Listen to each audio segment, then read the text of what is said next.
gathering. So I'd like to walk you through some guidelines for our time together. I believe there's a slide that goes along with this.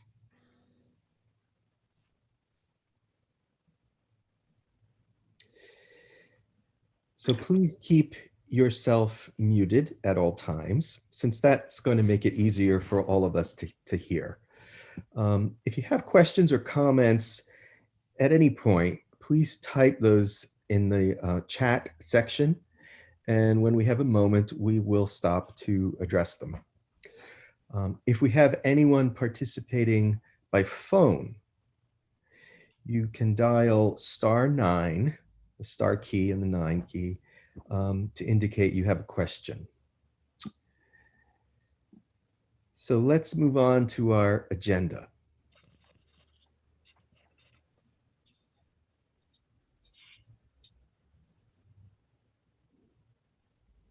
I believe there's a slide for the agenda.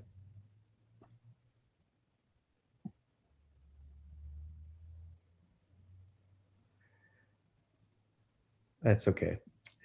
In any event, can't you see it, Peter? I can see it, Peter. Can you not see it? Oh, now I can see it. Okay. I'm sorry. So we'll begin with the opening prayer and then a welcome from our Bishop Marianne. Some updates from our church house staff on the strategic plan, and then an overview on the 22 draft budget. We'll probably take a short break right after that. And then there is a regional discussion that Greg and I would like to lead. And then if there are any other updates, we'll have those, plus the closing prayer. So, are there any questions before we get started?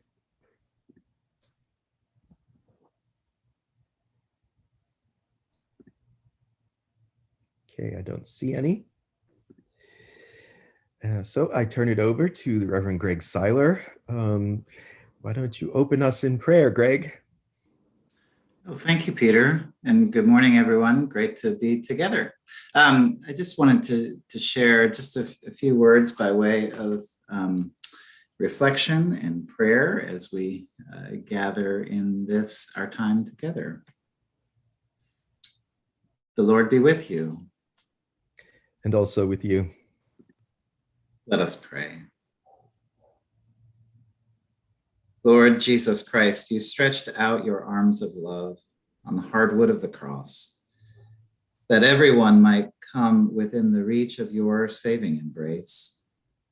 So clothe us in your spirit, that we, reaching forth our hands in love, may bring those who do not know you to the knowledge and love of you, the honor of your name.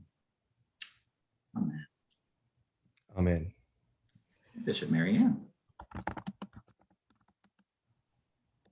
Thanks. Mandy, you can bring the slides down. I'd love to just see everyone's face for a moment. Simply to add my welcome to that of your regional deans and to thank you for your leadership and your ministry in your respective congregations. And as we gather as the church, the Episcopal Church in Southern Maryland, really happy to be among you today and look forward to engaging both as a listener, and I'll have some updates as we look forward, coming a bit later on in the time. And then I am especially eager to listen to the discussion that we have after the break. So mid-October blessings to you all, and thank you for spending part of your Saturday with your friends and fellow followers of Jesus in Southern Maryland. Thank you. And now I think I'll just hand it over. We'll continue on with reports from the staff and some engagement with you on the 3 areas of priority that we've outlined in our strategic plan. Good morning. Good morning. That's who I am. Anne-Marie Jeffrey, your canon for Congregational Vitality. It's good to be with you. So I'm here to talk about revitalization, and that work as a diocese continues to focus on the 7 vital signs, which you see in front of you: compelling mission and vision, clear discipleship path, faithful financial practices, inspiring and capable leadership, welcoming and connecting ministries, uplifting and inviting worship, blessing our community. And these signs were created really because we were answering the question that we heard a lot: how do we grow? And we grow by being attentive to these areas. And there's no magic wand. There's no revitalization wand that you can wave. We know that to grow, it takes consistent attention to these signs.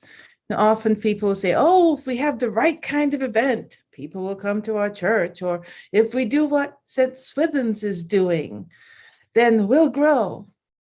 And really, it is turning to look at these signs, these areas, and focusing on, well, not in all at once, but in 1 or 2 as you go. And what I love about these signs is that they are ours.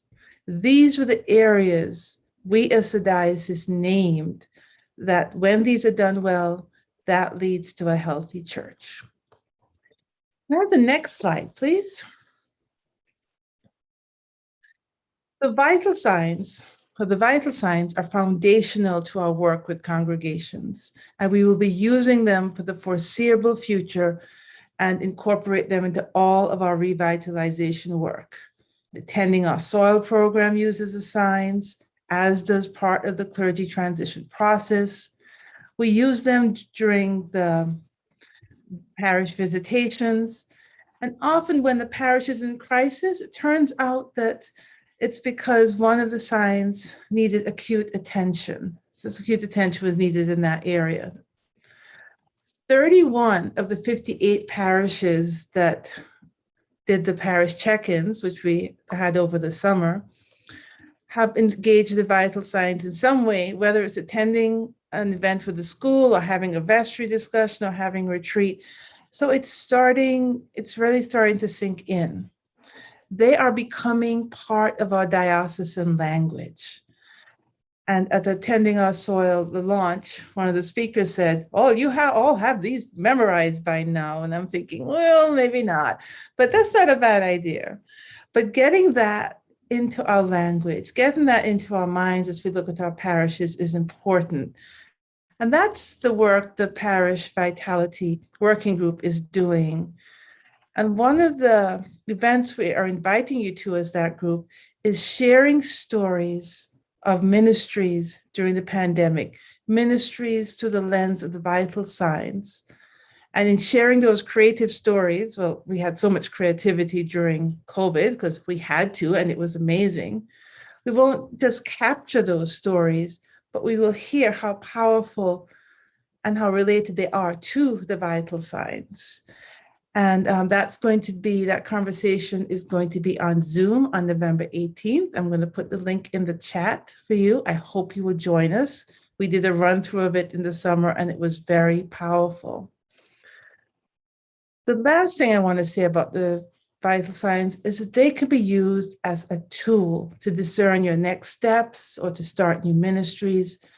They really are a way of breaking down that enormous task of how can we grow? How can we move forward into steps, into areas to focus on? Now, thriving congregations, they don't do all of these well all the time, but they focus on these areas. They are attentive. And another thing I want to say is that your congregation may not be using the vital signs as we've been defining them. You may be using them in your own way or coming at them in a different way. But whichever way you do it, it is helpful to have these areas to look at. And some questions to think about are, which area would make a significant difference in your congregation if you focused on it? Or what sign do you feel God is calling you to? Where is the energy? You can look at one and for a season, you can look at one and go back to the other. It breaks it down. into work you can do as you work towards a healthy church, just as you work towards a healthy body. You don't start off with everything. You start out with one step. We're going to go into small groups because I'm going to give you a chance to discuss the vital signs within your congregation. Just wanted to pause and see if there are any questions and comments so far. And I can't see everybody, so if you unmute. Amanda, can you put up the next slide? You can also post your questions in the chat. Oh, that's Jess, thank you.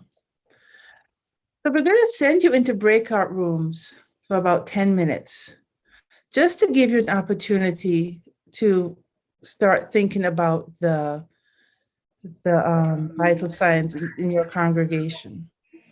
And so there are two questions, thinking about your congregation. Which of the 7 vital signs is your congregation working on to help you move forward?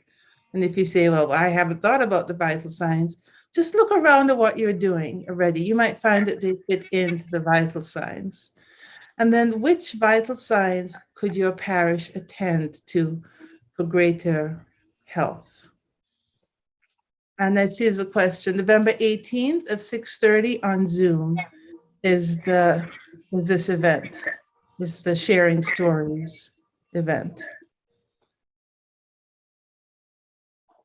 Are there any questions before we go into breakout groups?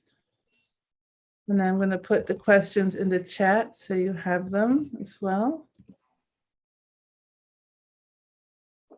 Amanda, could you put us in breakout rooms if you're doing that? Are we ready to go into breakout rooms? Is it okay? Yes? All right.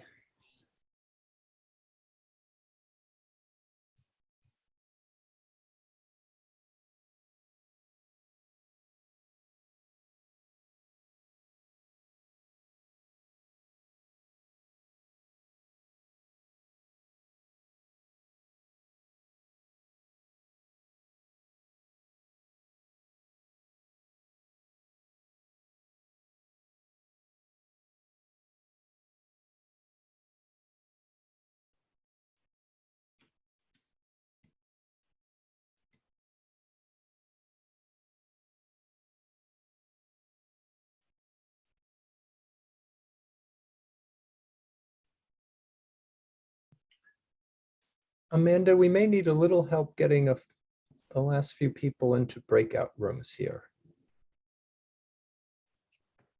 Sure, I'd be happy to help. Excuse me. Martha, do you see an invitation? Martha, you're muted. Oh, there I am. Okay. No, I'm not. All right, let me get you assigned.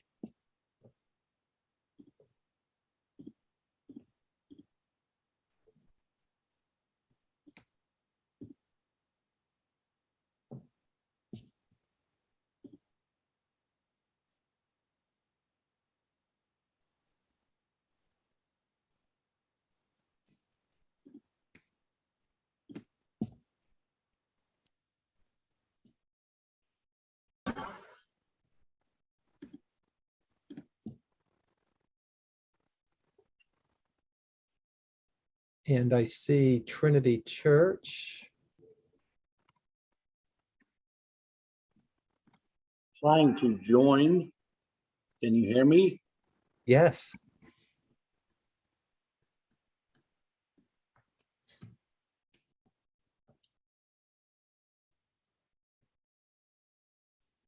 Susan's in group 5.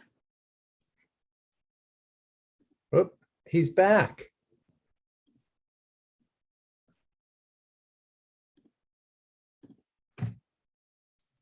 Go ahead and accept the invite to move to your breakout room.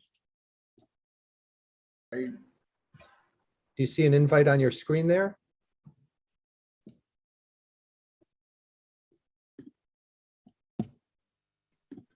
And Sue, what were you saying about Susan?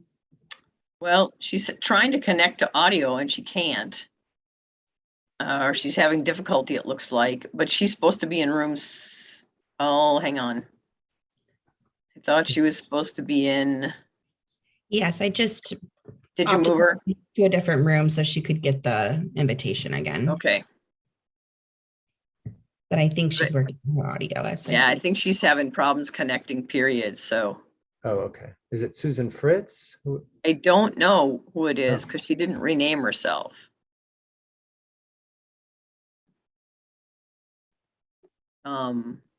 Susan Okay. Fritz not on any other place, so I think that might be who it is. Okay. But she can't connect to her audio, so She might possibly be trying to use one device to connect to audio and then her other right. device. Right. That's sometimes. Okay. Amanda, can you share those 2 questions into the breakout rooms? Sure. Well, they were shared before they went, so they should be able to see them all in the chat. Yes, I think it's good sometimes just to put them, share them into the breakout rooms too. Though.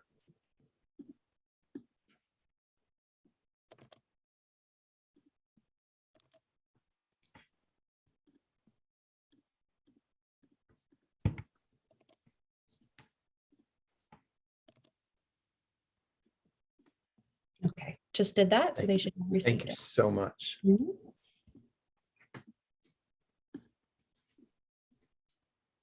And how long are the breakout rooms? So we said 10 minutes, which I think we want to bring them back around 10:25. Okay. So maybe we can give them a 1-minute warning or something. Will do. Thank you. Thank you.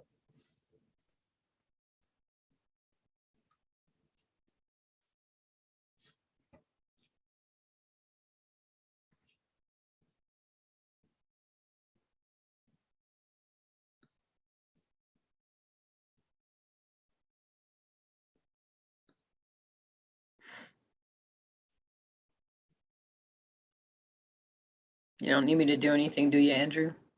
Not right now. I think we're good while they're all in their breakout rooms.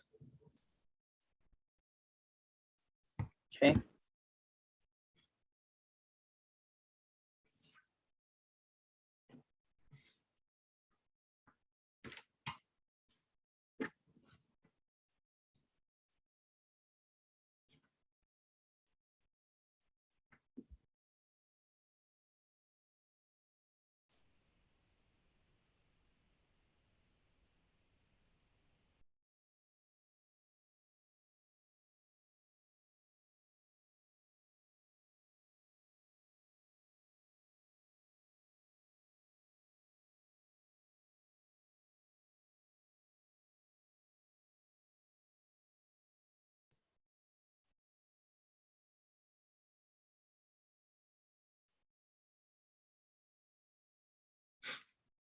Sue, you already posted on Facebook.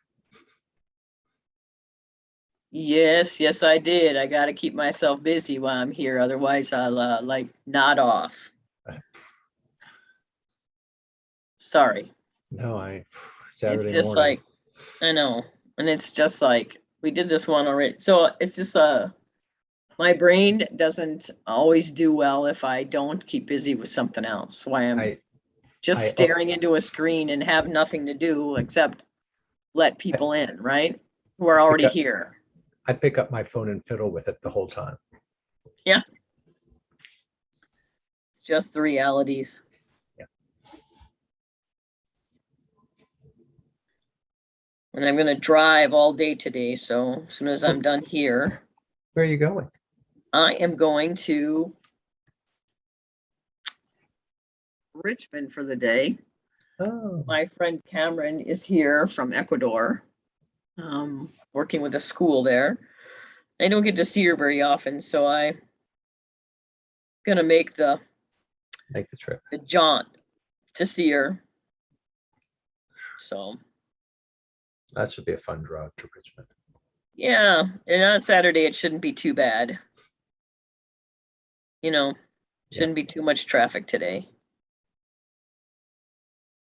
She flew in late last night and she doesn't have anything until tomorrow morning. So Nice.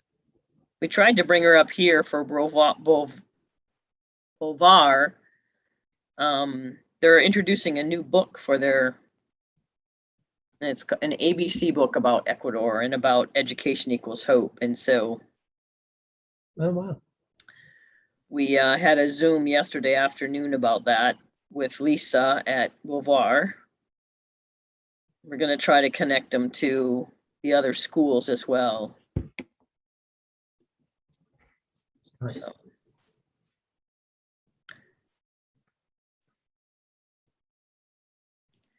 Yeah.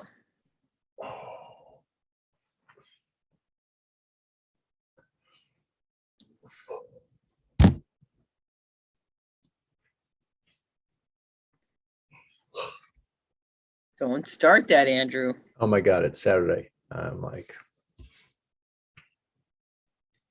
yeah. We slept in this morning. I've just had a hard time getting going. It's going to rain. Oh, you might have some bad weather for your drive down, right? Like, yeah, it's supposed to rain sometime today. And, you know, yeah, it doesn't really surprise me, but we need some rain. Oh my gosh. Desperately need some rain. Amanda, yep, perfect. Look at Amanda go. What's she doing? She gave the 1 minute warning. She's so good.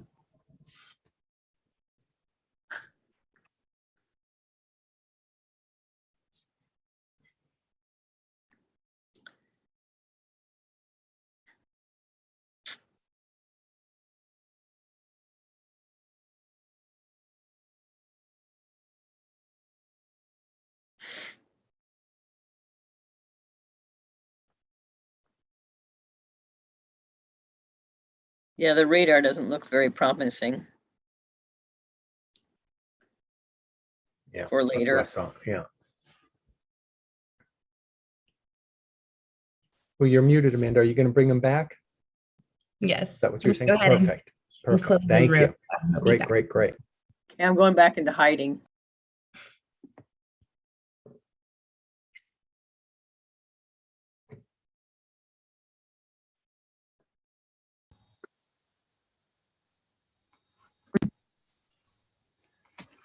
Sorry, I hit the wrong button. Hit the wrong button. Didn't mean to come back. Well, no, the time was up, Kate. So Any minute, I saw that note and I was trying to close that note. Did you panic and hit the wrong button? Yeah. Welcome back. Welcome back. We'll take a moment for everyone to rejoin us.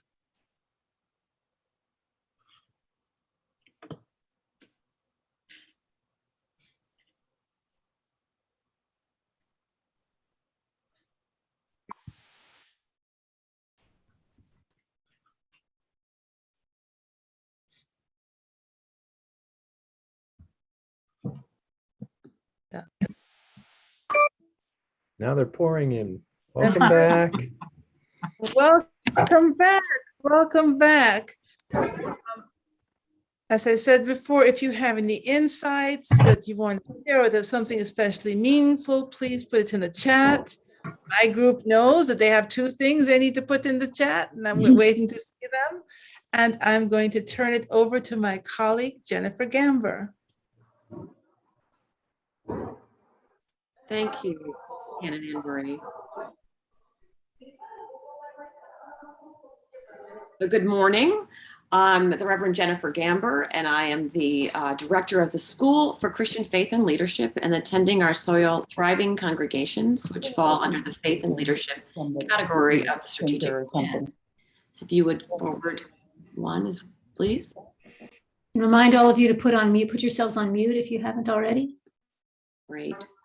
So the news is it's a launch, both of them. The School for Christian Faith and Leadership had a soft launch last year and a hard launch, and I'll tell you what that means in this past September. And the Tending Our Soil Thriving Congregations launched in September as well. We'll start with the school. So as you can see, the mission of the school is to inspire, equip, connect, and empower the people of God for faithful life and leadership. And I want to emphasize that the school is meant to be for all people, both clergy as well as laity, supporting their ministry both in the church as well as in the world. And we do this in 5 different ways: through online courses that are listed there that you can find, and I'll show you in a minute where to find those. Curriculum that we develop for congregations to engage in together through toolkits, such as a path of discipleship, which we'll be rolling out shortly. Consultations, meaning visits to your congregations in the areas of formation, leadership, and parish vitality, as well as a monthly newsletter. Right now, I want to highlight 2 things. I was the one who asked if everyone could have their phone nearby. So it's not the app I'm going to show you. That'll come out soon. But what I'd like you to do is turn on your phone, or if you have another device, such an iPad, or can get a different tab open on your computer. Just want to get mine, unlocking mine. Ask you to go to your browser and type in learn.edow.org. I'm going to put that also in the chat. So it's learn.edow.org. Ask you to open that up. And what will come up for you is our online learning hub. This is the centerpiece right now of the School for Christian Faith and Leadership. There are some of you have taken courses through this school. If you have taken a course, or if you have led a course, I would invite you right now to put that course in the chat. And those who have yet to take a course or have yet to lead a course, I invite you to scroll through the variety of courses available on your phone, your device. It begins with groups. Those are curriculum available for your congregation. It continues with courses that are available live. Just look at the titles. And then it continues with on-demand courses. The on-demand courses are available at any time. The timed courses are clearly available at a particular time. I'd like to invite you to identify one course that would help you in your ministry as a layperson or a clergy, but as a leader in the church. What is one course that you might register for? And I invite you to put that in the chat. So I see already that Diane has taken the Son of Man course. Diandra has taken the Warden training and Vestry training. Kate has led the evangelism. And we'll just take a minute to wait for others to respond. What courses have you taught? What piques your interest?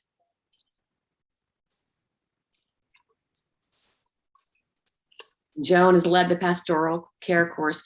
Both the evangelism and the pastoral course have been high demand courses. So we give thanks for your gifts. Creation spirituality, yes. That is one that was slated for this fall. Light of Advent, excellent. Ministry of Treasurers. Oh, don't go forward to the Tending Our Soil, please. Slides, if you could stay back on the school slide. Great, excellent. So I invite you to try one out. I'm going to give you the code. EDOW 100 Fall 21 will make every single one of those courses free for you. So sign up for one, check it out.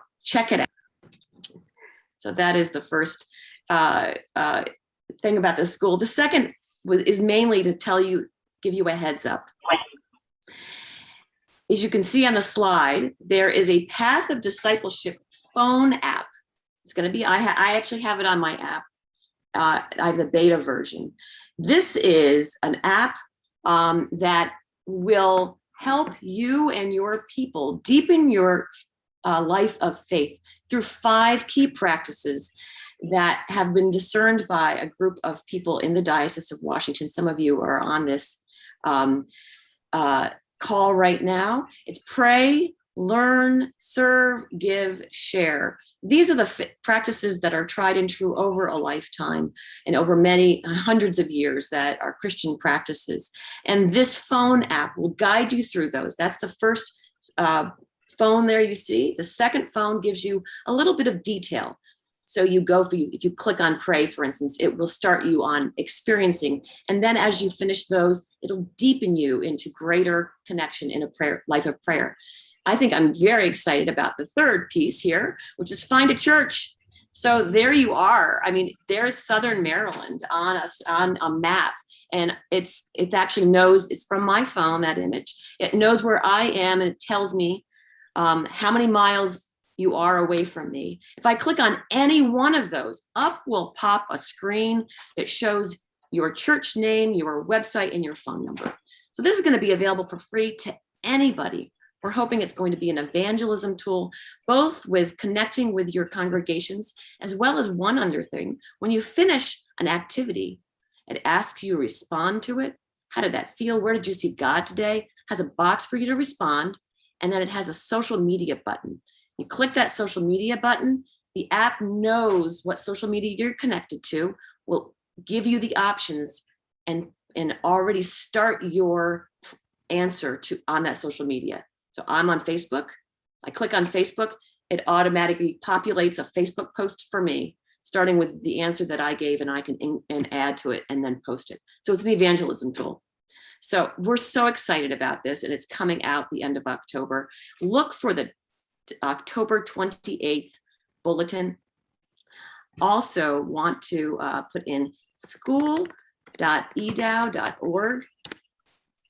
On that particular website, you can sign up for the school's newsletter. You'll get more information about the app if you're signed up for that newsletter to get the next issue of the school's newsletter. But there you go. There's the school for you. Just part of the school, there's more. If you can go to the next slide, please. The other part of the School for Christian Faith and Leadership is leading the Tending Our Soil Thriving congregations. And we have Christchurch La Plata and Christchurch Wayside are both participating in Tending Our Soil Thriving congregations. It's a 3-year initiative with coaches all around the vital signs to increase your vitality and reach in your neighborhood, to grow both in faith and in numbers.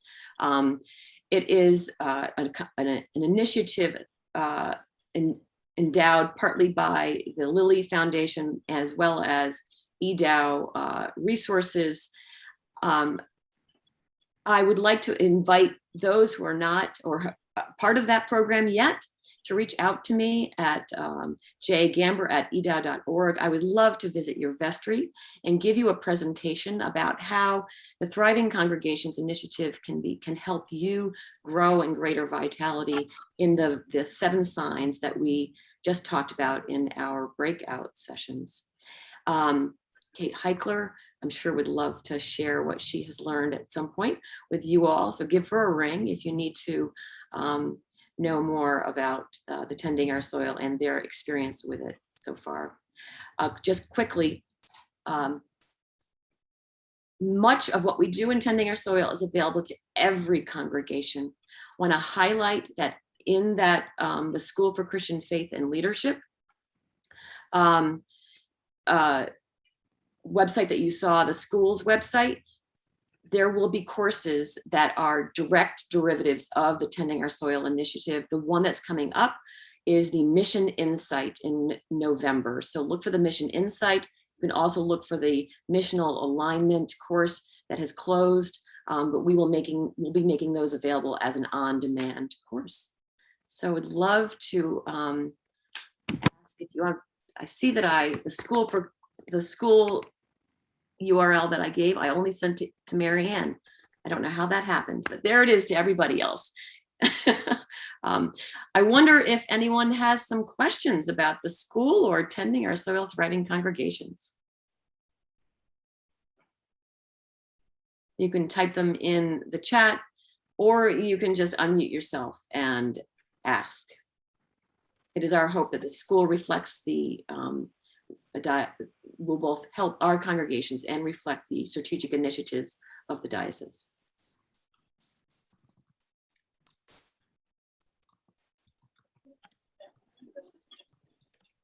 Thank you so much for engaging in that activity. I hope that you all find something. The initiative, the Tending Our Soil Thriving Congregations initiative, we were given the grant last September, but we just launched with the first 12 congregations. We will be opening applications again beginning in November. Thank you for that question, Sandra.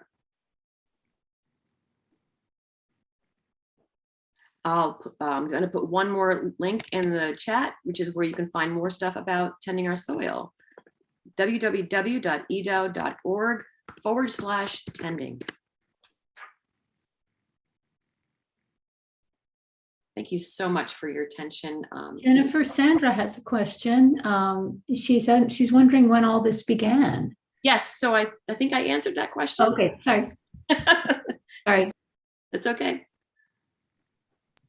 The school began in July 2020. Tending Our Soil began in earnest September 2021.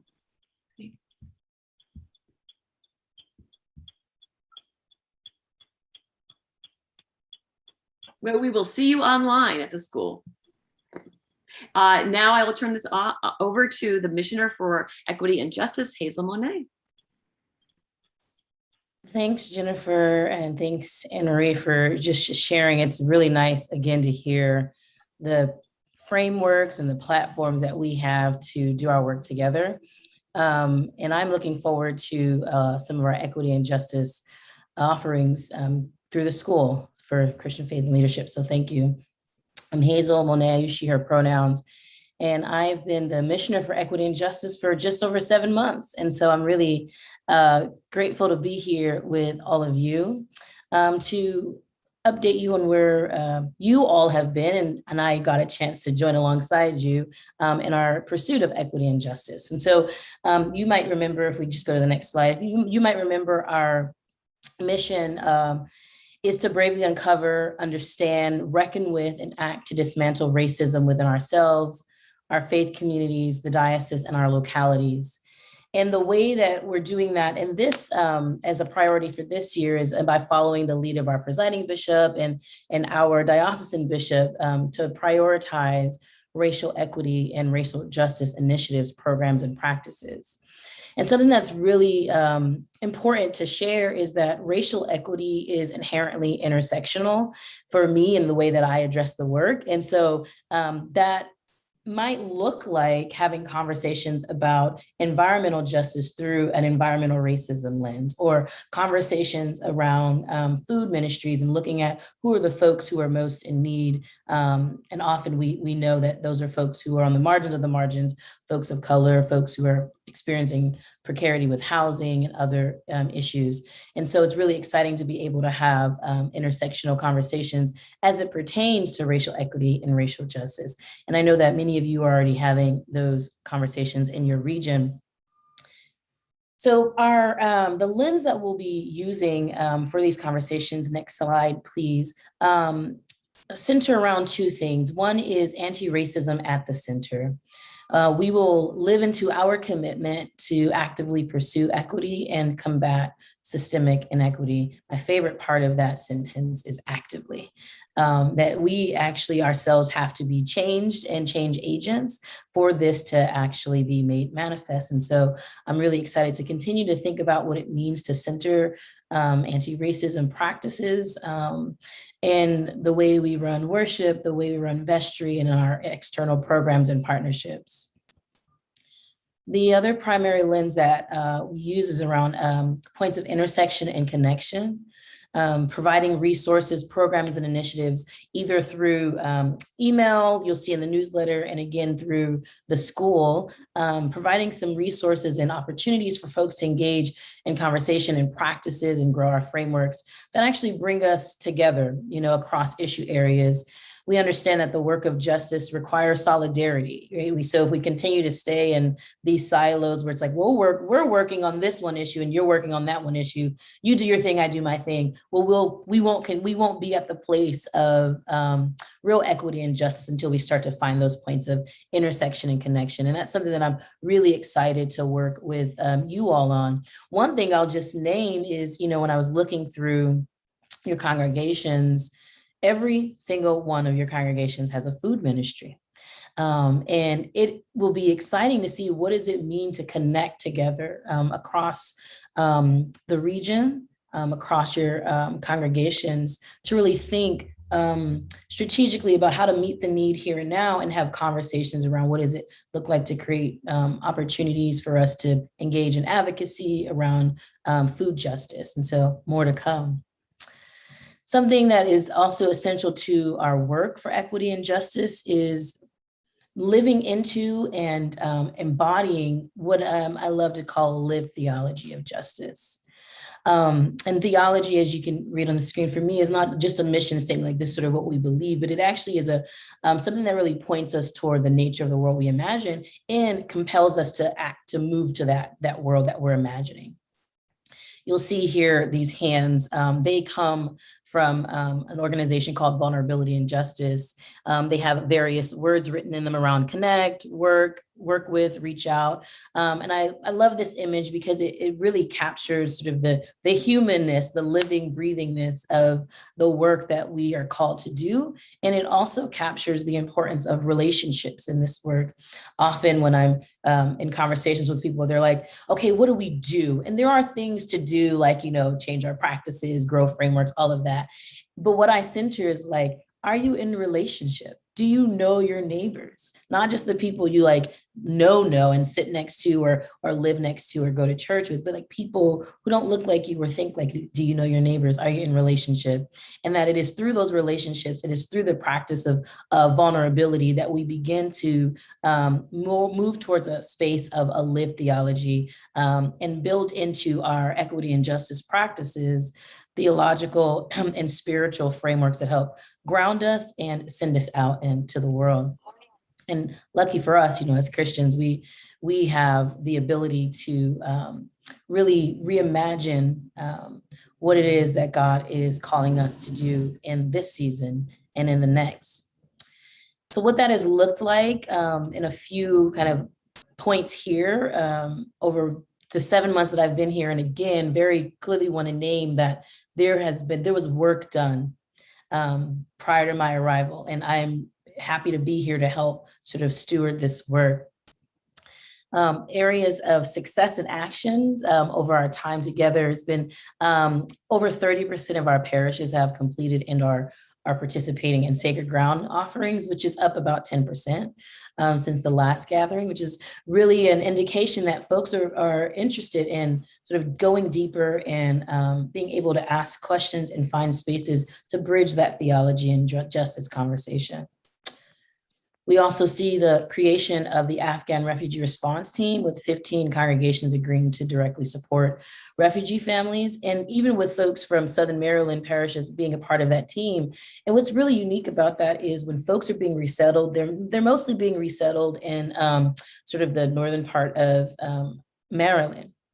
And so to see folks who, aren't necessarily geographically connected to where our Afghan siblings are being resettled, being able to pour into this work, it's just really, I have a lot of hope, and it gives me a great sense of sort of like this possibility around solidarity across issues and across the region. The last point of excitement for me has been that the 14 congregations that have joined the first cohort of the Reparations Task Force Congregational History Projects. Exciting that 3 of these parishes come from Southern Maryland: St. Thomas Croom, Christ Church La Plata, and Ascension and St. Judas in Lexington Park. And so again, really seeing that there is a desire for the truth telling, for the sort of what I've been calling kind of lifting up and uncovering those rocks. What do we have to dig into? What are the histories and our connections to those histories that allow us to sort of tell the truth and find a pathway forward, moving us deeper and deeper into this equity and justice work. So I'm really excited to continue to work with all of you. I am open to parish visits. If you have an equity and justice outreach team, or just have questions about what we're up to and how we could continue to work together, I'm happy to visit you. in person and online. And I'm happy to make that drive. It's going to be exciting. And so I'll put my email in the chat if you have any questions or want to connect. Are there any questions in this moment around what we've been up to?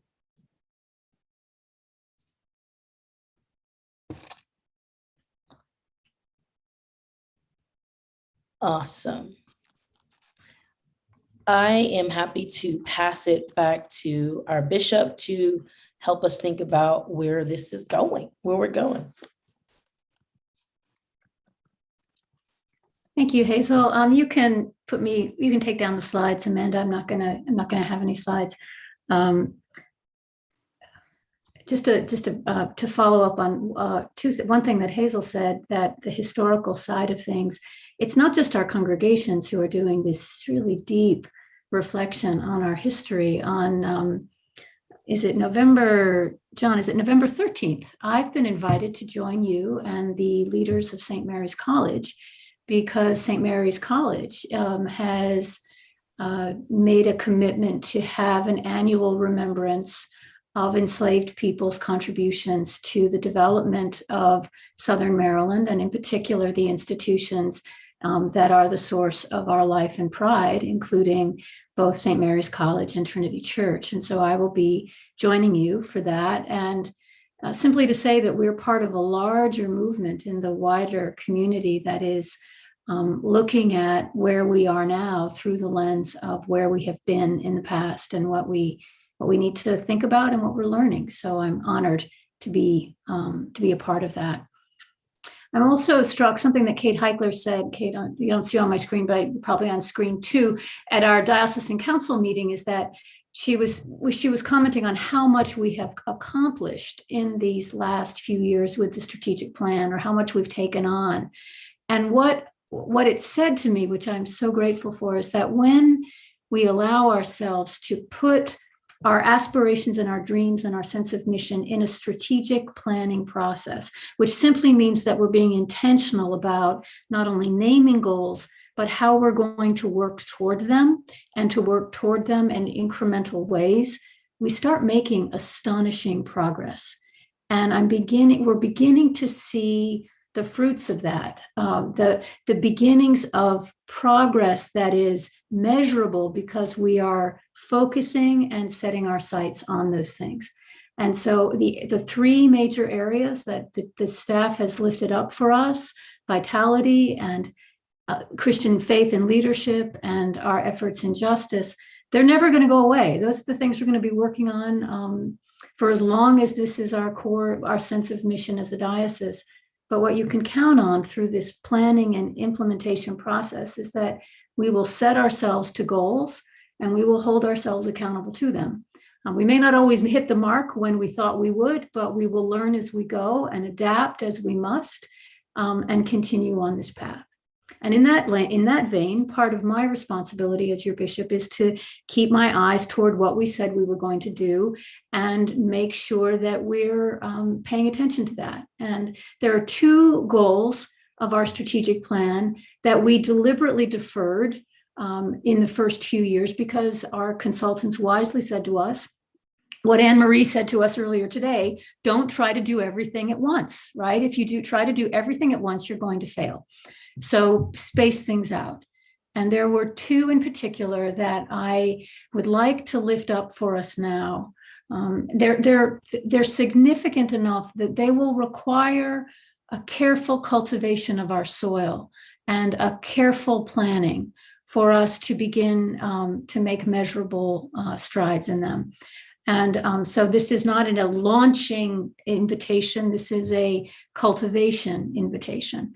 And the first one is the first goal that we set for ourselves, and is written in our strategic plan, is that we would launch or relaunch up to 3 congregations whose primary focus is rising generations, right? So that we would have as our primary focus in up to 3 congregations rising generations. And by rising generations, what we were talking about is the generation that is least represented in the majority of our communities, which is young adults, roughly 35 years and younger, who are in all manner of different stages of life, depending on where they are. Some of them are single and are vocationally either in high pressure jobs or vocationally adrift. Some are married and have kids. There's a great racial and socioeconomic diversity. The one thing we have in common in our entire diocese is that the demographics of this population are very high. So it's not like other parts of the country where there is a dearth of younger adults. We are blessed in almost every region of the diocese with a significant portion of the general population being younger than the normal demographic of our congregations, right? So our congregations trend higher. Many of our surrounding communities trend much lower. And because that's a gap, we have to really think hard about how we might be a community or establish communities that would be of compelling service and interest to that demographic. We have, in my 10 years here, we have made efforts in this area, significant efforts, many and most of whom have borne, I would say, little fruit. We've tried different things and they have not been fruitful in the ways that we had hoped. And so that says to us, we have to learn some things that we tried and we didn't know before. And one of the things that our consultant said to us, he said, if you look at the churches across the country, within your own denomination and in other places, the churches that have the most fruitful, fruit to show for their efforts are the churches that make this their top priority, right? So it's not one priority in 7. It's their top priority, which is very difficult for existing congregations to do because existing congregations have multiple priorities already and demographics that are different, right? And so his suggestion to us was think about either launching or relaunching faith communities, not necessarily whole new churches, but faith communities that are primarily focused on this generation. Now, we've tried this in the past, and some of the greatest resistance comes from existing congregations, because if you happen to be blessed with a few young adults in your world, you don't want them to be, as someone said to me, siphoned off to this new initiative.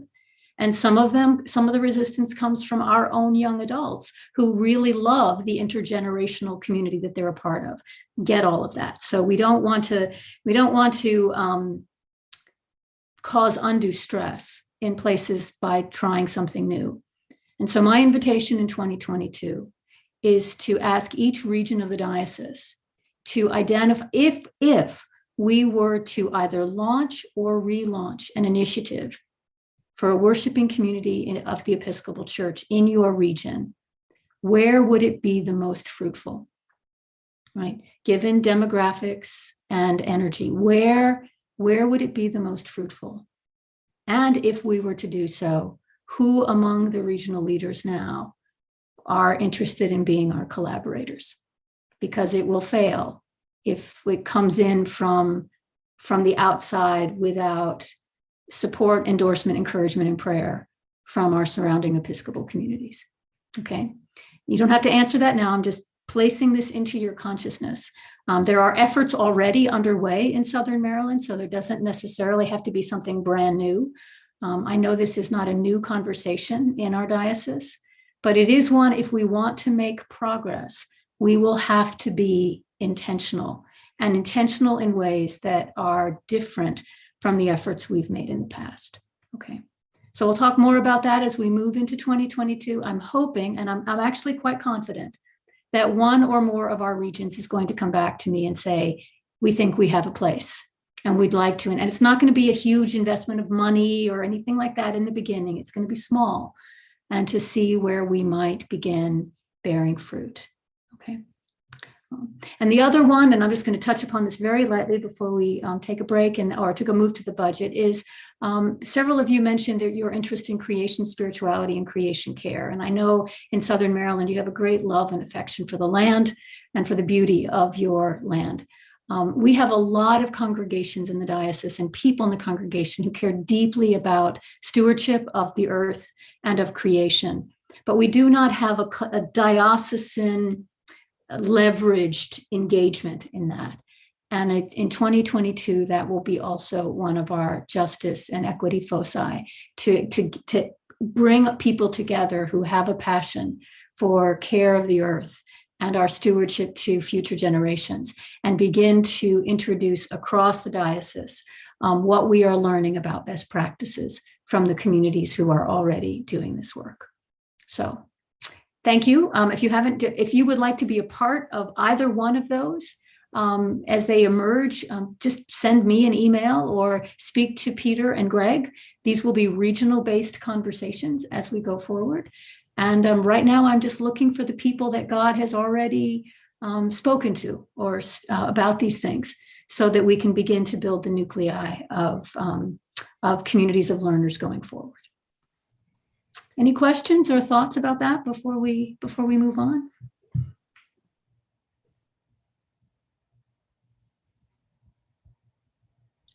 Okay, I think that ends my report then, or my conversation with you. And do we still have time, Peter and Greg, to go to the budget before we take a break?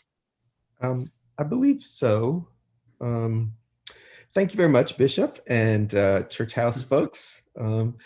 We need to move on now to the overview of the draft of the 2022 budget, and invite Steve Gibson, the chair of the Diocesan Finance Committee, to lead us through that.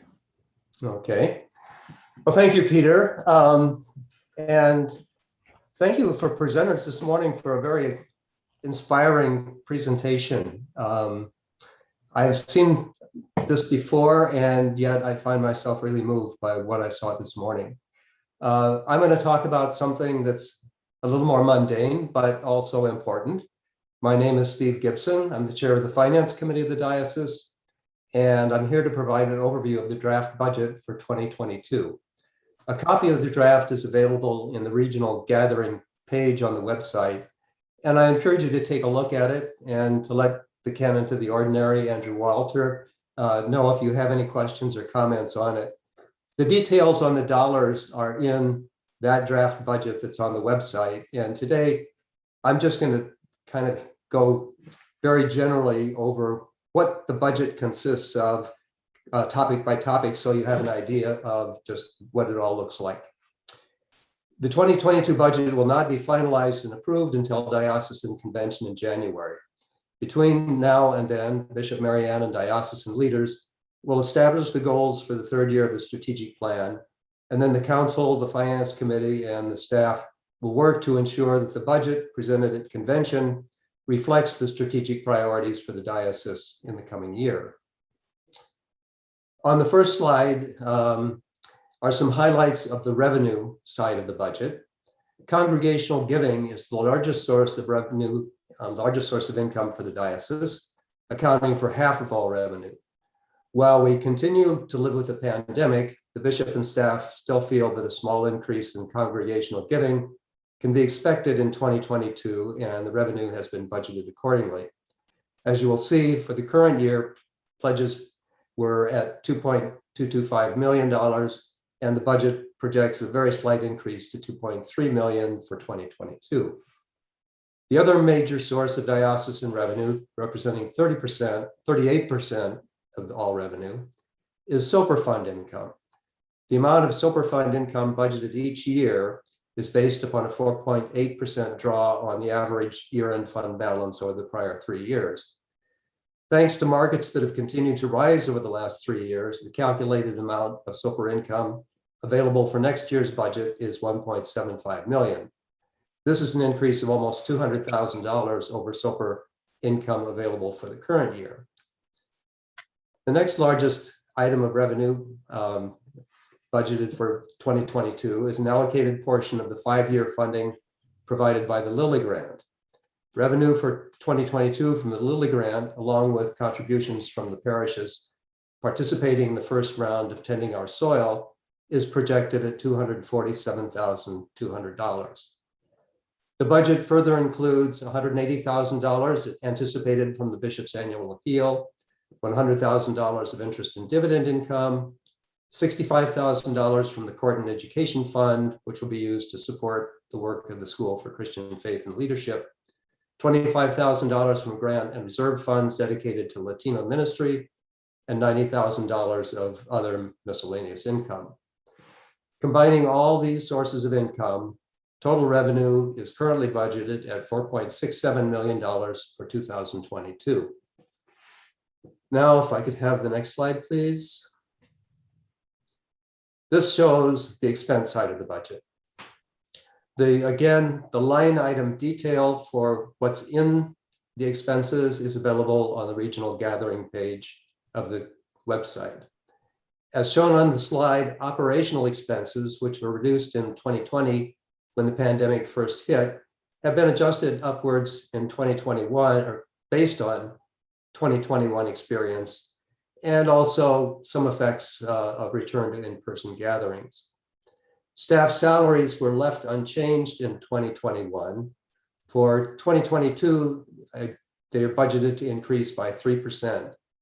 When you see the budget on the diocesan website, you may note that changes in salaries and benefits line items may be more or less than 3%, in some cases significantly more.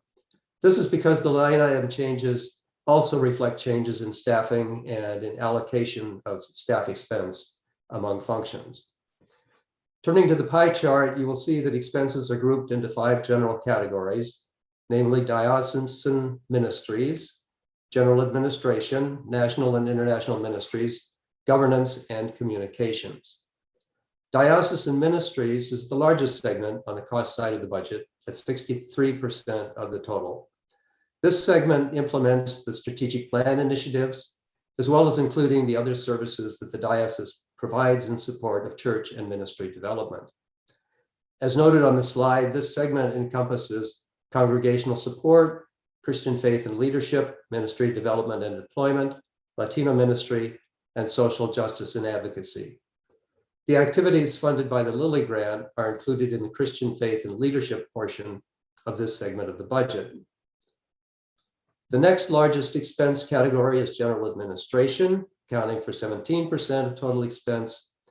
This includes such things as the operating cost of the diocesan offices and church house, the portion of staff time that is not directly allocated to programmatic support, and other general overhead expenses, which are shown in detail in the online budget. The national and international ministries piece includes diocesan contributions to the Episcopal Church and to the Provincial Synod. The 2022 budget maintains support of the Episcopal Church at an amount equal to 15% of diocesan operating revenue, which is the level of support that the Episcopal Church asks of each of its member dioceses. Governance expense at 4% includes items such as maintenance of databases, conducting the annual diocesan convention, convening meetings of the diocesan council and other committees, and participating in the general convention of the Episcopal Church. Finally, the communications segment of the budget covers costs related to preparation and coordination of online publishing and other diocesan messaging to the parishes and general public. Altogether, expenses in the draft budget total $4.67 million, which you will recognize is also the projected revenue for a balanced budget. This compares with the original 2021 budget of $4.47 million. But even with increased expenses in the 2022 budget over last year's, expenses remain below pre-pandemic levels. This reflects the diligent efforts of the bishop and the staff to be good stewards of our diocesan resources, while at the same time working to support the parishes and to implement the strategic plan during this challenging time. So I hope this overview has given you a general understanding of the draft 2022 budget. If you wish to dig into the details, please spend some time with the budget document on the diocesan website and share any feedback you may have with Andrew Walter. With that, Andrew and I would be happy to respond to any questions you might have. Thank you. Thank you, Steve. Yes, if there are any questions, please type them into the chat and we will address them.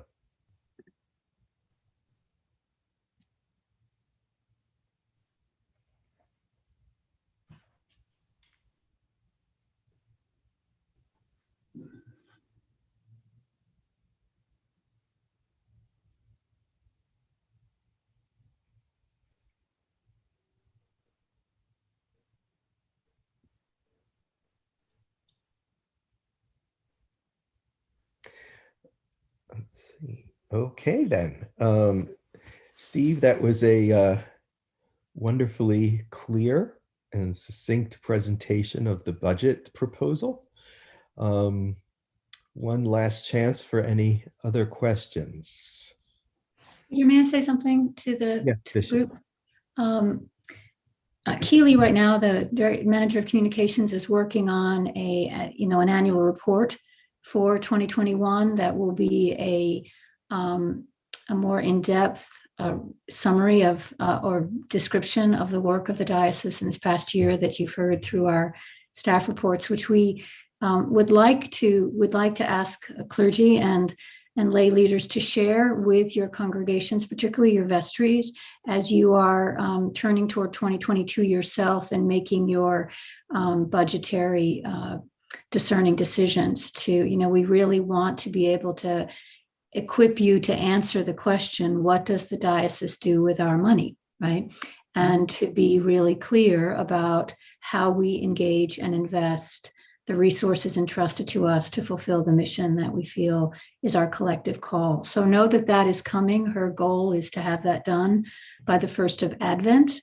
But if you need anything before that in terms of a vestry report or conversation, just let us know and we will make that available to you. We know that this is the season for the majority of our congregations to make their plans for 2022, just as we are. And so if we can be of any help to you in that way regarding your commitment to the diocese, we're happy to do that. We want to be accountable to you for that.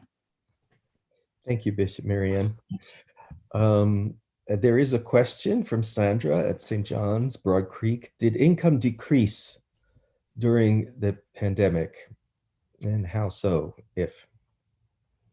It did. Andrew, I think you have the details on this. Could you maybe help out? Yes, thank you. It's a great question. I was just trying to type an answer into the chat, but my fingers got tied.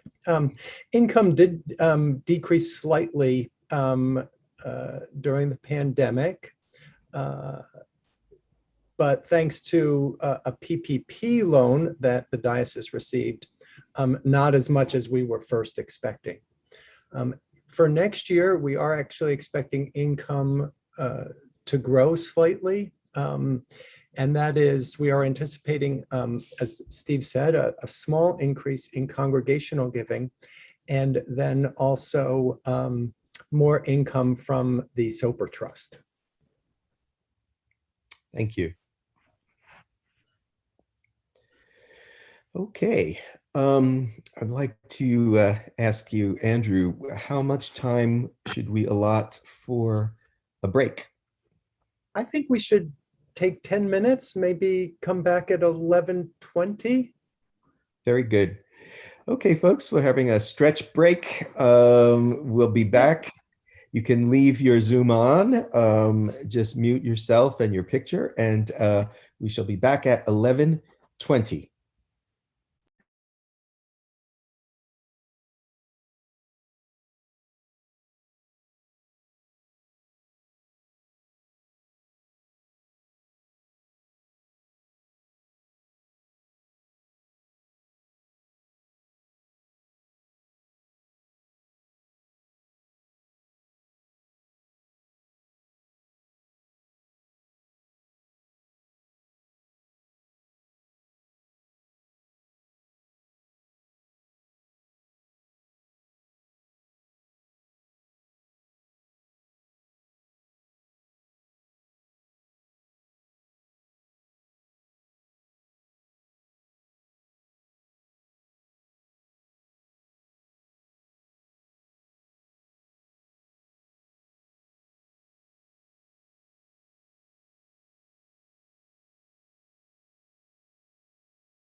Okay, welcome back, everybody. Hope you had a good stretch. So we're going to move on to some regional business now. And Greg and I would like to talk about something that we've been praying about and planning for, which we're calling the Fourth Century Initiative, the 21st Century Episcopal Church in Southern Maryland. We wanted to put together a regional discernment process to dream and vision together, to think as a collective and to pray as a collective. It's a 9-session experience, hopefully between now and Easter. And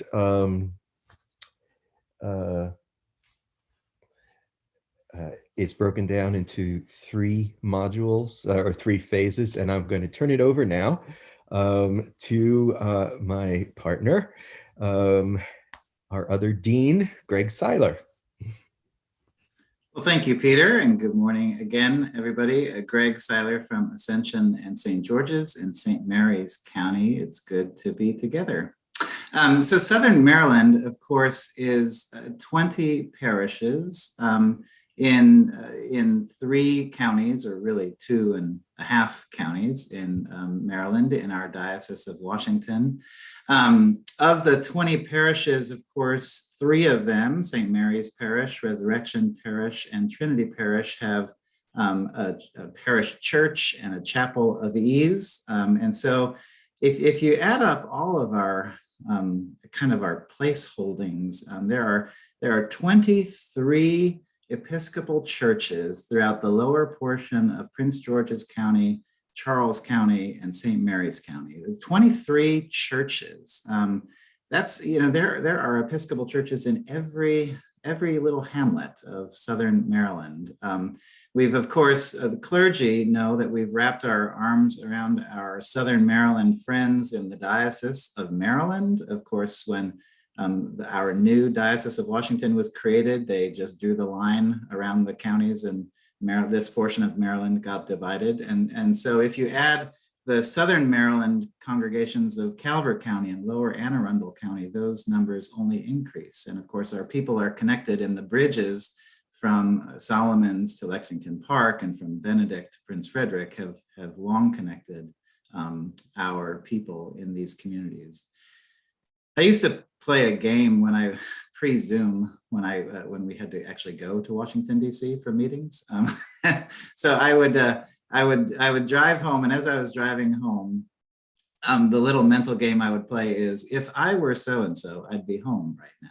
And so it was like, if I were Charles Day, I'd be home right now as I come down through Fort Washington. Or if I were Joan Crittenden, I'd be home right now. Or if, the only one who wasn't home by the time I got home was John Ball and the folks from St. Mary's Parish, who are the farthest down on the peninsula. But if you think about it, it never ceases to amaze me how interconnected and just connected we are.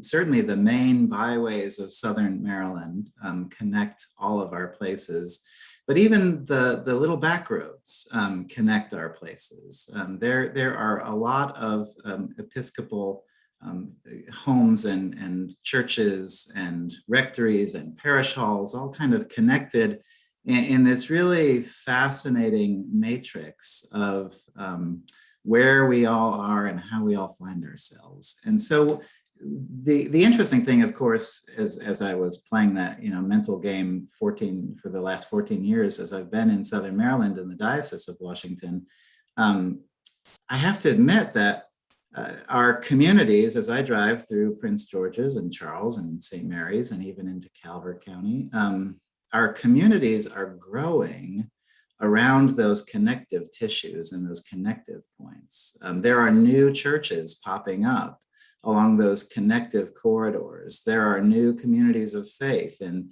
all of our counties. There are new businesses, new small boutique shops. There's a lot of really interesting stuff happening in all of our particular areas. And it's often happening in those connective tissues, those connective corridors that connect one church to another church to another church. So in many ways, we are at our best in Southern Maryland when we, number one, remember how connected we are. And number two, to pay attention to those connective points, which also means to look out of our four walls sometimes, to see what's happening around us and to see what Jesus is doing in our backyards and in our neighborhoods and along these connective corridors. But all that is to say, by way of prequel, that we want to engage this conversation again in a more formal way. We've had several rounds of having this conversation as the Episcopal churches throughout Southern Maryland in the Diocese of Washington. And so what Peter and I and the clergy would like to have is a conversation about this draft proposal. Let me share my screen and kind of show you what we're looking at when we talk about this 4th century initiative. The 4th century, of course, being the 4th century of our church in these communities in many ways. So the 4th century initiative is really designed to be what we hope will be a real opportunity for us to re-engage one another and to shape our future, to consider the long-term future of the Southern Maryland region of our diocese. The 4th century initiative, as Peter described it, has 3 themes. The themes are mission, then a theme about ministry, and then finally a theme about models. We'll get into these 3 themes, and I invite you to take out your calendar app or your notepad to take, but this information has been shared with the clergy and with the wardens, and we're looking forward to continuing to build and to hear your feedback at the close of this brief presentation. There will be 3 modules per theme. So as Peter indicated, 9 modules in total. We envision that the first 2 modules in each theme will be on Zoom, and the 3rd module of each theme will actually be an in-person meeting. So of 9 total modules, there will be a total of 6 on Zoom and 3 in person. We'd like to start in November, and you'll see a list of dates forthcoming. And we envision that if we can do this well together with clergy and lay leaders throughout our region and the power of the Holy Spirit, that we could wrap up with a very clear consensus of where we are and where we sense God moving in our communities and how we can catch up to where God is already moving before Easter. So here's the first module, the module on mission. As you can see, the first theme, rather, 3 modules, 1 theme. As you can see, there are 3 modules here, the first 2 on Zoom. And this is a real question about mission. We'd like to get together, and you'll see dates coming, to reflect theologically on Scripture, to reflect theologically on what the 5 acts of the church are, to then continue on to the 7 signs of church vitality, as we already discussed this morning in the 2nd module, to reflect on questions about how our properties and staffing and administration are adequate, how our properties, staffing, and administration are inadequate for the mission of the church. To reflect then theologically and to wonder then, what should Episcopalian Christians be doing in Southern Maryland? What is the mission of God, and how can we continue to catch up to that mission? We'll take a break. This work will happen in November and wrap up before Thanksgiving, as you'll see some dates coming shortly. When we take that break, we'll take the break for the holidays and pick up again probably in the new year with the 2nd theme. The 2nd theme is on ministry. If we have real consensus around mission, then our mission, that is God's mission, would inform the ways in which we shape and understand our ministry. So this is the second phase, really the building the kingdom, again, reflecting on scripture in our first 2 sessions on Zoom, looking at some demographics in our region, demographics in our wider region, as well as church numbers and how the church numbers have been trending, looking at possible futures, and rereading some earlier consensus statements from earlier versions of this work in Southern Maryland. We'll wrap up with an in-person session in the 6th module. This will be an in-person meeting, as I said, and we'll write another consensus statement. The question of this module being, what steps will help us realize our mission in Southern Maryland? This will happen probably in January into February. And then finally, the third phase, Ecclesia, called out, will reflect again theologically and using scripture with lay leaders and clergy meeting together. The 7 and 8 sessions will be on Zoom. Number 9 will be in the synthesis. But the questions that we want to focus on are in this 21st century, in our community, with what we know is happening in our community, not just in our congregations, but also in our wider connective communities. Who should our parish be serving? That's a review of modules 1 through 3. Module 8 on Zoom. In the 21st century, what forms or partnerships could the Episcopal Southern Maryland region take? That will be a review of the ministry phase, reviewing modules 4 to 6. And then lastly, we'll meet together in person before Easter, even before Holy Week, we envision it next year, to draft a summary consensus statement around models, new models, but in many ways, models which have already been uncovered from our predecessors throughout Southern Maryland. We want to really ask the question ultimately, what property, staffing, and administration do we need for 21st century mission and ministry? So there are some next steps, and here's where the dates come in and what we're requesting of you and what we'd love to hear from you as we discuss further today. All clergy are members of this initiative. All deacons and priests, our bishop is a member of this initiative. And so we look forward to continue. You'll see a lot of emails forthcoming about this, and we're slowly putting things together on a Google Drive that can be accessed by all. What we're looking for are 2 lay leaders per parish. And what we're requesting is that 1 be a warden and 1 be another lay leader. Could be another warden, could be just another. We'd like for you to name those 2 lay leaders, to tap some shoulders, to send a text, to make a call, to talk to somebody when you see them tomorrow at church. Who would be those 2 gifted lay leaders who could participate in this initiative? It's a very short and intensive period of time, no more really than 6 months.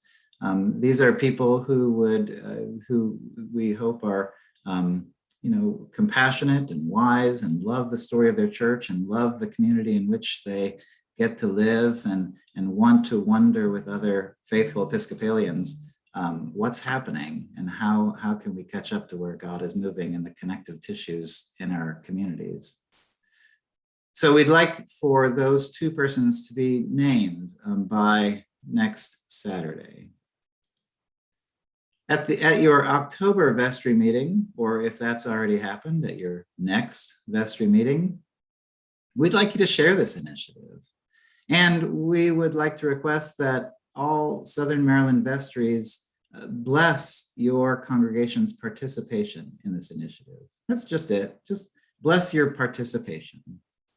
There will be a chance that when these consensuses emerge, I don't know how to make that a plural, consensi emerges at each theme, we are going to share those again with each vestry. So at the third module and the sixth module and the ninth module, we will again go back through and check in with all vestries and ask the vestries to receive those consensus statements presented by their clergy and lay leaders, to reflect on them and to support and endorse them. So there will be regular feedback and engagement as we begin to build this conversation. And this is the timeline for phase one. So today is our Southern Maryland regional meeting, and I will wrap up shortly, and we'd love to hear some comments, questions. By next Saturday, we would like for there to be the designees named. One warden and one other lay leader from your congregation. What we envision is that the clergy person and perhaps the clergy person together with the wardens would have the ability to just think about who that should be, who that could be, who God is already moving to name, and to name that person. Again, also next Saturday, there will be a feedback form for module one. Leading up to and following from each module, there will be online feedback forms. There will be the module, and then there will be a reporting about what we talked about in the module. The first module will happen on Zoom on the evening of Wednesday, November 3rd at 7 p.m. We envision these are no more than one and a half hours. The following Wednesday, there will be module 2 on Zoom. And then Saturday, November 20th from 11 to 1, lunch will be provided. We will gather in person for module 3 in the location we are grateful to be hosted by our friends at St. Paul's Piney. We'll take a break, obviously, because your life gets very busy in late November and December. And we'll pick up phase 2 in January and February, and phase 3 in March and April. So that's really the presentation of what we'd like to build by way of building the framework for all of us to have a meaningful, substantive, hope-filled, collaborative conversation. My hope personally is that we will get robust participation from all clergy who are by definition members of this initiative, and all lay participants, that we will together re-knit our bonds of fellowship by which we're all connected in any way. And we'll lean into some real possibilities for how our church, scattered throughout this community, can not only find ways to thrive in terms of our own operating mission and ministry and models of ministry, but also ways we can catch up to what God is doing in these really interesting connective pieces that run between all 23 of our worshiping communities. So Peter, I think with that, it's probably time for questions, comments, but if you have any ultimate comments, Peter, I'd love to throw it to you first. Well, thank you, Greg. That was, I think, a very good summary and presentation of what we intend. I would only add that, you know, as Greg and I have thought about this for a while, and I'm sure as many of you have thought about these kinds of things, you realize, of course, that over the course of 400 years, there have been many different models of ministry in Southern Maryland and the church at large. So some of this will be a rediscovery, and some of this will be some new thinking. But the way things are, the myth of the way things are, is really only several decades old. And we need to be able to open our hearts, open our minds, open our spirits and our creativity to the future and draw on what our ancestors have done. Because they were asked in their day to be creative as well. So thank you. And if there are questions, we'd love to field them at this time.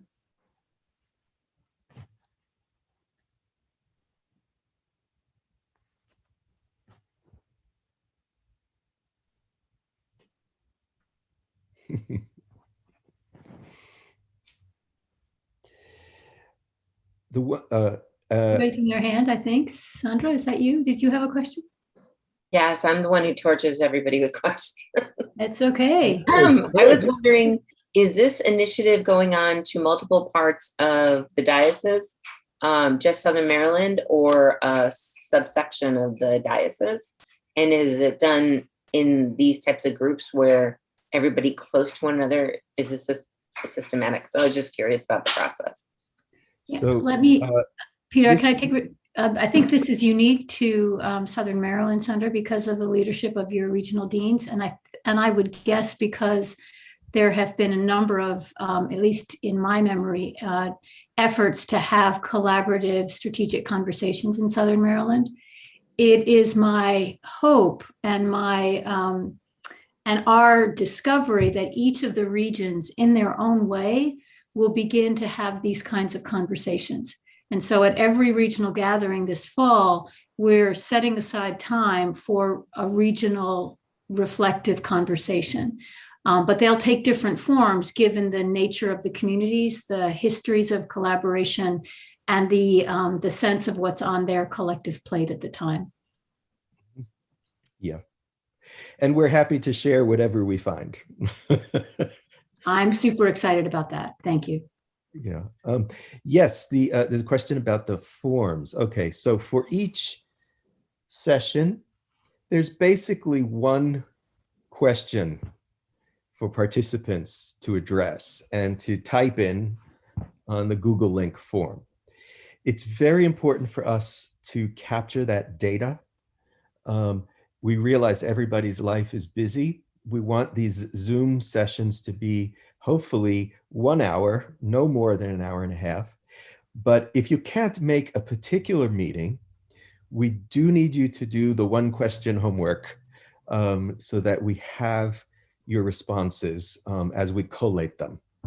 I hope that answers your question. And we realize everybody's busy. You may not always be able to make a meeting, but we want your voice to always be present. Peter, this is John. Will those sessions be recorded? We can do that. I haven't thought about that, but absolutely we can do that. The Reverend Deacon Joan Crittenden is helping us with this, and she is fantastic in helping us set all this Google stuff up, and we will ask her to figure out how we do that with us. Thank you. Are we building on the 2019 strategy session in Southern Maryland? Yes, we're building on a lot. We're building on the work that the diocese has been doing, all the strategic thinking and planning in its many forms, and the conversations that we have been having in our region for quite a long time. So this is certainly not coming out of nowhere. We are blessed to have all of that thinking to draw upon.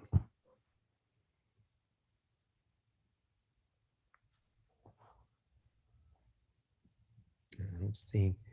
Could we certainly we can get copies out to people of the slides. Sure can.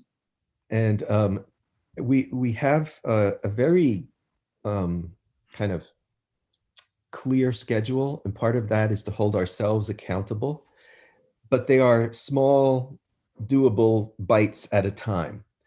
So what we need in the first bite is sometime over the next 7 days, as Greg said, we need to know who your lay reps will be and what their names and emails are.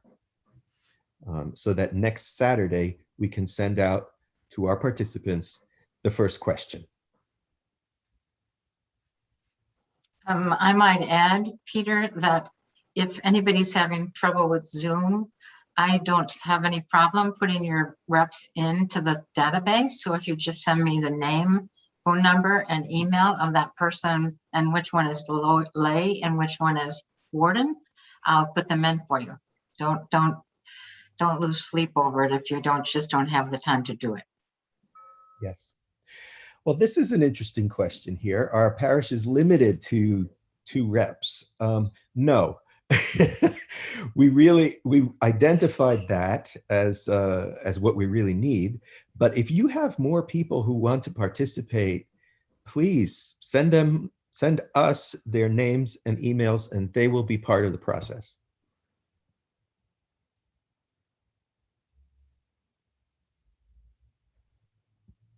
Is that a question, Marty?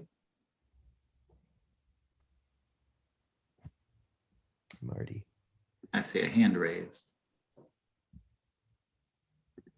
Muted. I'm sorry, I was muted.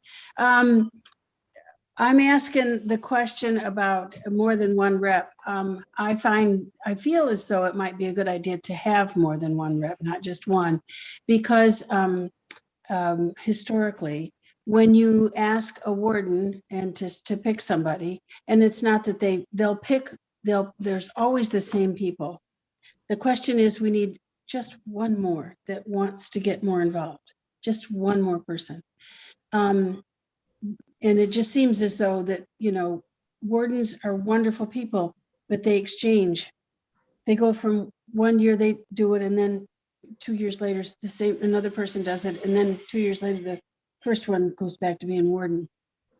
It's always that same group of people, and I'm just asking if it wouldn't be a good idea to not only ask 1 person, to really ask more than 1 person. So we're hoping for 2 lay leaders from each parish, but that's simply a minimum. And right. If others, I'm just thinking that we should do 3, at least 3. Well, push more power to you. Yeah. Push a little. Because we have such a wonderful, wonderfully organized database system for this, we can handle as many as you want.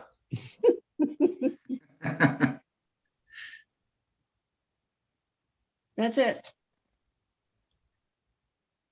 It's when some years ago when the diocese initiated the Collaborative Ministries Exploration Group in the last few years of Bishop Chain's episcopacy and Paul Cooney, and so Paul said 8 to 10 people. So we put out word, and we got 23 people. And I said, Paul, we've got 23. He said, 23? I said 8 to 10. I said, well, it's going to be a little bit more for lunch. He said, fine, 23, sure. So there you go. That's Southern Maryland for you. It would be a wonderful problem to have. So we're not limiting the number. It's fine. It's a very good sign that this is the question that's being raised, and all the different dynamics that you've mentioned are important. I also want to say that for the congregation for whom 2 is plenty, we don't want to, that's okay too, right? This is the beginning of a conversation that will, of this stage of the conversation. And we want to make sure that everyone feels welcome at whatever level they feel that they can contribute. Right. Thank you, Father Christian, for that word of encouragement. Are there any other observations, Bishop Mary Ann or Church House folks or anybody else on screen?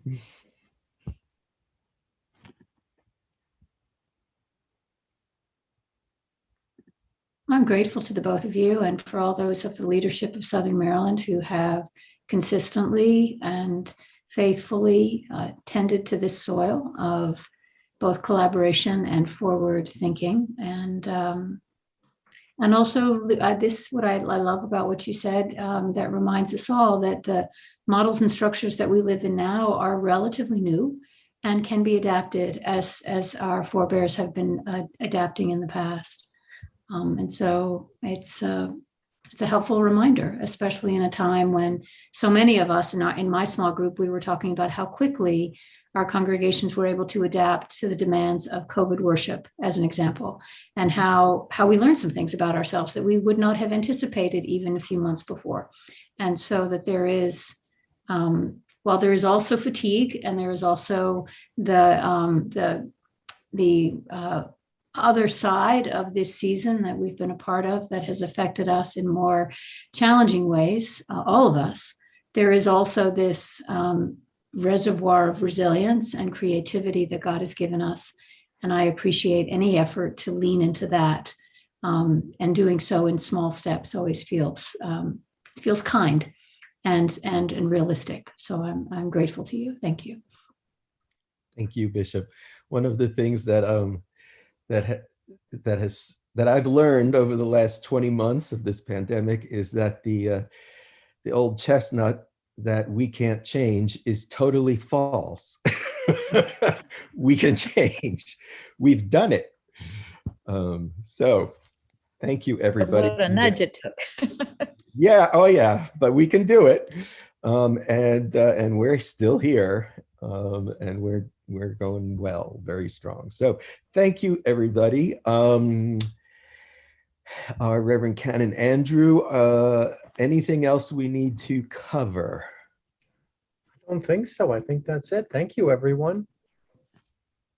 All right. Father Greg, would you pray us out? Surely. Look, we have just a few more minutes. So I had a prayer, but I wanted to get into the meat of things. So this will be a little reflection on our way out, if it's all the same. I know your lunch is calling, but so I just wanted to share some words from one of my favorite poets, the Church of England priest and poet, George Herbert. He wrote, in his lifetime, he wrote great poetry and prose. He wrote 5 poems called Affliction, just to give you a little taste of his devotional life. His first poem, Affliction number 1, which scholars suggest he wrote near the end of his life,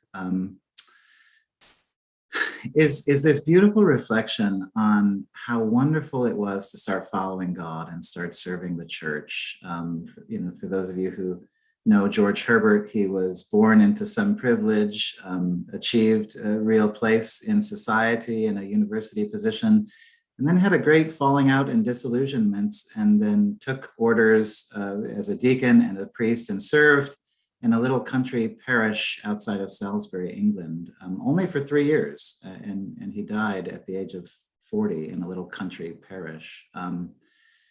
He writes about how great it was to follow God and to fall in love with God and to fall into the ministry of the church.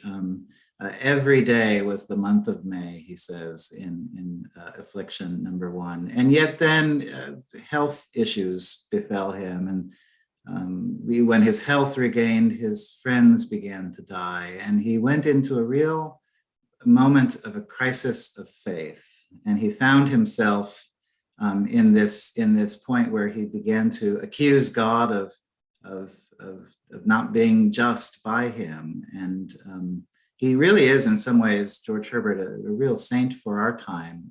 And so the phrase, the last 2 stanzas of Affliction 1 kind of struck out for me a few weeks ago as I was rereading some of his poetry, especially now as we sit here 20 months into this. He began to look into the books and the resources of his life, and he concludes the poem in this classic way. Now I am here. What thou wilt do with me, none of my books will show. I read and sigh and wish I were a tree. For there then I should grow to fruit or shade. At least some bird would trust her household to me, and I should be just. Yet, though thou troublest me, I must be meek.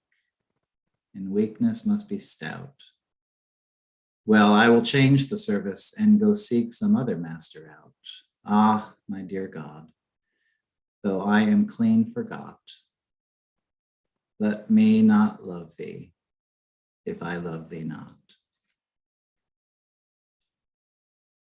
The interesting thing about George Herbert as well is that he died just before England went through a tumultuous civil war in which every part of their life was completely interrupted and disrupted.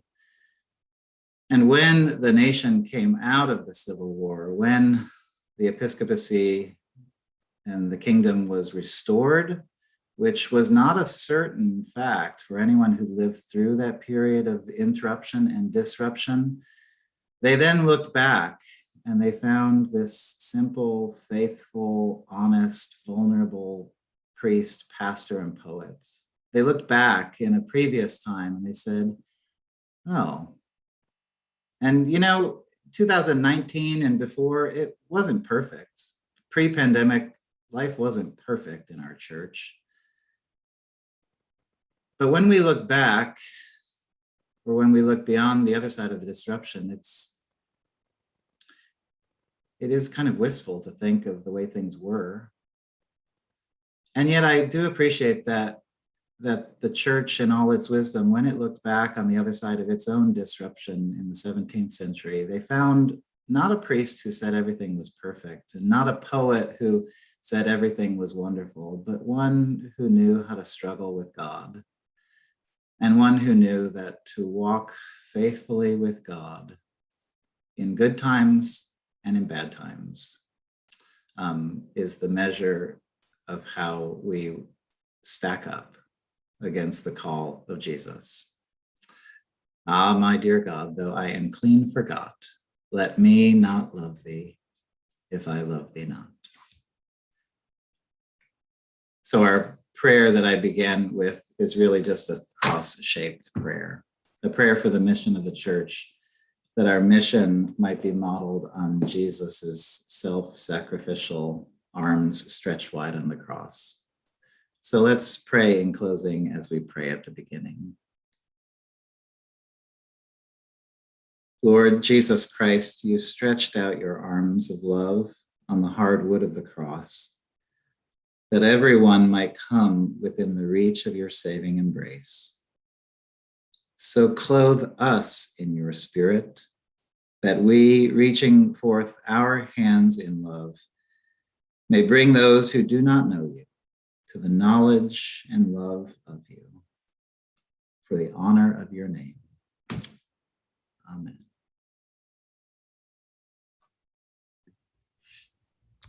Thank you all. Go in peace to love and serve the Lord. Thanks. Thanks be to God. be to God. Thank you. See y'all soon. Bye, everyone. Have a good day, everyone. Bye-bye.